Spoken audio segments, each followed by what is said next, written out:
You know that person, right? The one who walks into a room and they get it. Instantly. They can feel the vibe, they know who's aligned with who, they can sense the little bits of tension under the surface. We all know someone like that. And today, we're going to pull back the curtain and look at the hidden psychology of what it really means to read the room. Or, hey, maybe that person is you. Do you ever feel like you've just got this built-in social radar that's constantly scanning everything and everyone around you? Maybe it's not you, but you definitely have a friend or a coworker who has this almost uncanny sixth sense for social stuff. It's a fascinating skill for sure, and it's way more common than you'd think. I mean, these are the people who catch the tiniest things, the little micro-expressions, that pause that lasts just a split second too long, the way someone's posture completely changes when a certain name is mentioned. It's like, while everyone else is just listening to the words, they're seeing the entire blueprint of the conversation. They are absolute masters of the subtext. But the question is, where does that even come from? Okay, so let's get into it. What is really going on here? Because this isn't magic, and it's not just about being observant. Nope, there's actually a deep psychological mechanism at work here, a very specific trait that shapes this incredible awareness. And that core concept is something called rejection sensitivity. Basically, it's a psychological trait where you're just on high alert for any potential sign that you might be excluded or disapproved of. Think of it like a super sensitive, finely tuned alarm system for your social standing.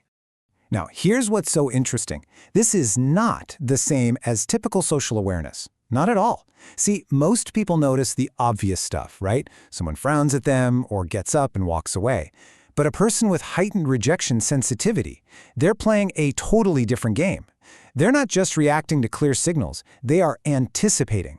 They're trying to spot the possibility of rejection long before it actually happens. So, if this is a specific psychological trait, how does somebody get it? Well, it turns out this powerful intuition isn't random. It's not something you're just born with. It's often carefully built, piece by piece, as a direct response to your past experiences. It's a skill you learn. And right here, this is the why. This skill often comes from growing up in an environment where, for whatever reason, you just didn't feel like a priority. And think about it. When your place in the social world feels a little shaky or uncertain, you learn really, really fast to pay close attention. It literally becomes a survival tool. So how does this skill actually get built? You can kind of break it down into 3 stages. It all starts with that experience of exclusion, or just feeling like you weren't at the top of anyone's list. That feeling forces you to develop a kind of hyper-alertness. Your social radar switches on, and, well, it pretty much stays on. And over time, after collecting all that data, you become a master of pattern recognition. You learn to predict how people will react to protect yourself. Okay, so this ability to read a room with like surgical precision, it sounds like a superpower, right? And you know what? In many ways, it totally is.